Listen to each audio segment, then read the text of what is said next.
حلالہ کی سچی کہانی۔ شوہر نے میرا حلالہ ایک فقیر سے کروایا۔ مجھے فقیر کے ساتھ کمرے میں بند کر دیا۔ اس رات فقیر نے مجھے 7 گھنٹے تک کبھی سوچا بھی نہیں تھا کہ محبت اور رشتوں کے نام پر انسان کو یوں آزمائش میں ڈالا جا سکتا ہے۔ ایک لمحے کی ضد، ایک غلط فیصلہ اور پھر ساری زندگی پچھتاوے کے سائے میں گزر جاتی ہے۔ میں ماہم ہوں اور یہ میری کہانی ہے جس میں محبت کے نام پر ملا دھوکہ، رشتوں کے نام پر ملا زہر اور حلالہ کے نام پر سہنا پڑا عذاب۔ میرے شوہر کے لفظوں نے مجھے جھنجھوڑ کر رکھ دیا تھا۔ مجھے ایسا لگا تھا کہ جیسے کسی نے میری روح میں خنجر گھونپ دیا ہو۔ یہ لفظ نہیں بلکہ میرے کردار پر گالی تھے۔ میں خالی نظروں سے اپنے شوہر کو دیکھ رہی تھی۔ کچھ لمحے جیسے ہم دونوں کے درمیان ٹھہر سے گئے تھے اور پھر آفاق کو ہوش آیا تھا۔ وہ ایک دم ہی میرے قدموں میں بیٹھ گیا۔ کہنے لگے میں سچ کہہ رہا ہوں ماہم، میں نے جان بوجھ کر ایسا کچھ نہیں کیا۔ پتہ نہیں مجھے غصے میں کیا ہو گیا تھا کہ میرے منہ سے یہ لفظ ادا ہو گئے۔ تم اسے میری نادانی سمجھ کر بھول جاؤ، سمجھ لو کہ میں نے ایسا کچھ کہا ہی نہیں۔ آفاق نے جیسے ہی میرا ہاتھ پکڑا تو میں نے جھٹکے سے اسے خود سے دور کیا۔ آنسو روانی سے میری آنکھوں سے بہہ رہے تھے۔ آفاق کو تو شاید اب بھی ہوش نہیں تھا کہ وہ کیا کہہ رہے ہیں۔ میرے دامن پر طلاق کا داغ لگا کر وہ اسے اپنی نادانی کہہ رہے تھے۔ میں بنا سوچے سمجھے اپنا سامان باندھنے لگی۔ آفاق بے چین ہو کر میرے آگے پیچھے پھرنے لگے۔ میں پچھلے 1 سال سے ان کا یہ پل بھر میں بدلتا مزاج اسی طرح دن رات برداشت کرتی رہی تھی، لیکن مزاج برداشت کرنا اور بات تھی اور طلاق کا غم سہنا ایک الگ بات۔ میں نے آخری بار آفاق کے ہاتھ زور سے جھٹکے اور آفاق کو سختی سے منع کیا کہ وہ مجھے ہاتھ نہ لگائیں، کیونکہ میں ان کے لیے نامحرم بن چکی ہوں۔ اب میرا ان سے کوئی واسطہ نہیں۔ میری بات سن کر آفاق پریشانی سے کہنے لگے، تم کہاں جاؤ گی ماہم؟ اگر تم واپس اپنے گھر گئی تو بہت کچھ بگڑ جائے گا۔ میں نے تنہائی میں تمہیں طلاق دی ہے۔ اس کو علم ہو گیا کہ ہمارے درمیان ایسا بھی کچھ ہوا ہے، تم اسی طرح میرے ساتھ زندگی گزار سکتی۔ میں نے تنہائی میں تمہیں طلاق دی ہے۔ کسی کو علم نہیں ہوگا کہ ہمارے درمیان ایسا کچھ بھی ہوا تھا۔ تم اسی طرح میرے ساتھ زندگی گزار سکتی ہو۔ جو کچھ ہوا ہے اسے برا خواب سمجھ کر بھول جاؤ۔ مجھے آفاق کی اس گھٹیا سوچ پر نفرت ہو رہی تھی۔ میں نے ایک سناٹے دار تھپڑ آفاق کے چہرے پر لگایا تھا۔ مجھے اپنے آپ پر بھی بہت افسوس ہوا کہ میں نے اپنے لیے آفاق جیسے شخص کا انتخاب کیا جسے خدا کا بھی خوف نہیں تھا۔ اس نے بھلے ہی تنہائی میں مجھے طلاق دی تھی، لیکن وہ اپنی حد سے تعجب کر چکا تھا اور میں کسی بھی طرح اس کے تعلق قائم کرنے کا سوچ بھی نہیں سکتی تھی۔ لیکن آفاق کے لیے تو جیسے طلاق کا لفظ کھیل تھا۔ میں نے حقارت سے آفاق کی طرف دیکھا تو اس وقت بھی صرف اپنی ہی بارے میں سوچ رہے تھے۔ نہ ہی میرے جذبات کی پرواہ تھی اور نہ ہی میری زندگی کی بربادی کی۔ وہ جانتے تھے کہ اگر میں اپنے گھر چلی گئی اور ہماری طلاق کی خبر سنائی تو کیا ہوگا، اور اسی بات کا انہیں خوف تھا۔ اس سے پہلے کہ میں کچھ اور سوچتی دروازے پر زور سے دستک ہونے لگی۔ آفاق نے میرا سامان میرے ہاتھ سے لے کر کمرے میں رکھ دیا اور خود دروازے پر چلے گئے۔ دروازے پر ایک جوان فقیر کھڑا تھا۔ آفاق کو دیکھتے ہی اس نے اپنا کٹورا آگے کر دیا۔ کہنے لگا کہ مجھے بس کچھ کھانے کو دے دو، اس کے سوا اور کچھ نہیں چاہیے، خدا تمہاری ساری پریشانیاں دور کرے گا۔ اس فقیر کی بات سن کر آفاق نے پلٹ کر ایک نظر مجھ پر ڈالی اور پھر اس فقیر سے کہنے لگا کہ میں تمہیں کھانے کو بھی دوں گا اور بہت سارے پیسہ بھی، بدلے میں تمہیں میری ایک مدد کرنی ہوگی۔ آفاق کی بات سن کر فقیر چونک گیا اور ساتھ ہی میں بھی حیرانی سے انہیں دیکھنے لگی۔ ایک فقیر سے آفاق کو کیا کام پڑ گیا ہے، اور وہ بھی اس نازک وقت پر جبکہ ہمارا رشتہ داؤں پر لگا ہوا تھا اور سب کچھ بکھر گیا تھا۔ فقیر کہنے لگا، صاحب جی میں تو کام کرنے کو راضی ہوں، مگر کوئی مجھے کام ہی نہیں دیتا۔ آپ ہی بتا دیں کہ کیا کام کرنا ہے، میں خوشی کروں گا۔ آفاق نے آہستگی سے فقیر کے کان میں کوئی بات کہی جسے سن کر فقیر کا چہرہ عجیب ہو گیا اور وہ کہنے لگا کہ صاحب جی کیا مجھ سے مذاق کر رہے ہیں؟ آفاق کہنے لگا، میں تجھ سے مذاق کیوں کروں گا، میں تجھے منہ مانگی رقم دوں گا، بس تو میرا یہ کام کر دے۔ فقیر مسکرایا اور کہنے لگا، یہ تو کوئی مشکل کام ہی نہیں ہے، وہ یہ کام کرنے کو راضی ہے۔ میں ان دونوں کے درمیان ہونے والی بات چیت کو حیرانی اور پریشانی سے سن رہی تھی، کیونکہ بات اب تک میرے پلے نہ پڑی تھی۔ جیسے ہی اس فقیر نے ہاں میں بھری، آفاق میری میری طرف پلٹے اور کہنے لگے، لو میں نے تمہاری مشکل کا حل نکال دیا ہے۔ تمہیں مجھ سے اب رشتہ رکھنا ناجائز لگ رہا تھا، اس لیے میں نے ایک جائز رشتہ تلاش کر لیا ہے۔ مجھے اب بھی سمجھ نہیں آئی تھی کہ آفاق کیا کہنا چاہ رہے ہیں، اور پھر آفاق نے ایک ایسی بات کہی جسے سن کر میرے رونگٹے کھڑے ہو گئے۔ میں نے فوراً نفی میں سر ہلایا اور صاف لفظوں میں کہا کہ یہ کسی طرح ممکن ہی نہیں ہے، میں یہ سب نہیں کر سکتی ہوں، نہ ہی اس طرح یہ جائز ہوگا۔ آفاق نے میرا ہاتھ سختی سے پکڑ لیا، کہنے لگا کہ اگر تم نے یہ دہلیز پار کی تو سب کچھ ہمیشہ کے لیے برباد ہو کر رہ جائے گا، اور یہ بات تم بھی اچھی طرح جانتے ہو کہ صرف ہمارے ہی گھر نہیں بلکہ اور بھی کئی گھر تباہ ہو جائیں گے۔ آفاق جانتا تھا کہ یہ ایک ایسی بات ہے جس پر میں ہمیشہ ہار جاتی ہوں، اور اسی بات کی وجہ سے تو میں پچھلے 2 سال سے انہیں برداشت کر رہی ہوں۔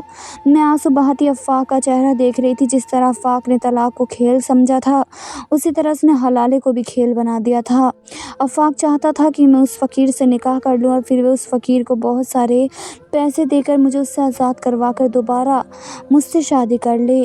میری نظر میں یہ حلال نہیں بلکہ گناہ تھا، لیکن میں آفاق کی بلیک میلنگ میں آ گئی۔ میں خود تو تباہ ہو ہی گئی تھی، اب میں یہ نہیں چاہتی تھی کہ میری وجہ سے دوسرے بھی گھر اجڑ جائیں۔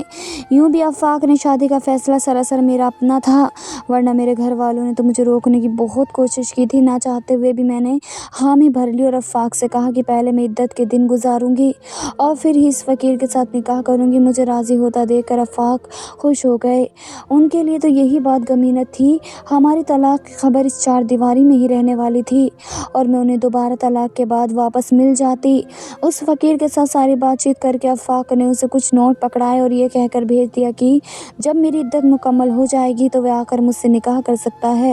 فقیر واپس چلا گیا تھا اور میں وہیں صحن کے بیچوں بیچ بیٹھ گئی تھی۔ میں نے جذبات میں آ کر آفاق سے شادی کا جو فیصلہ لیا تھا، آج اس پر مجھے پوری طرح پچھتاوا تھا، لیکن میرے پاس افسوس کے علاوہ اور کوئی راستہ نہیں تھا کہ میں ساری زندگی آفاق جیسے انسان کو برداشت کروں۔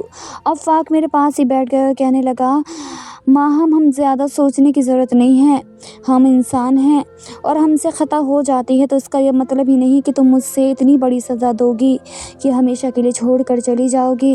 آفاق جیسے جیسے اپنے خیالات بیان کر رہا تھا، مجھے اس سے گھین محسوس ہو رہی تھی۔ مجھے پہلی دفعہ یہ احساس ہوا کہ میں نے واقعی ایک بہت غلط شخص کا انتخاب کیا ہے، جسے نہ ہی رشتوں کی اہمیت کا احساس ہے اور نہ ہی دین کی کوئی سمجھ۔ آفاق کی بات کا جواب دیے بغیر میں اپنے کمرے میں چلی آئی تھی اور دروازہ اندر سے بند کر لیا تھا۔ مجھے لگا تھا کہ میرے لیے قیامت آ چکی ہے، لیکن مجھے یہ معلوم نہیں تھا کہ اب آنے والا ہر روز میرے لیے قیامت بننے والا تھا۔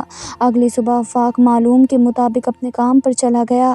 میں اس کے جانے کے بعد ہی اپنے کمرے سے نکلی تھی اور اب گھر میں اکیلی تھی، آنسو بہاتی ہوئی گھر کے کام کاج نپٹا رہی تھی کہ جب بھی دروازہ زور زور سے بجنے لگا اور دروازہ کھولتے ہی میری جان نکل گئی، کیونکہ سامنے وہی جوان فقیر کھڑا مسکرا رہا تھا۔ میں نے اپنا چہرہ دوپٹے سے چھپایا ہوا تھا۔ وہ فقیر میری طرف کٹورا بڑھا کر کہنے لگا کہ تھوڑا سا کھانا تو دے دو۔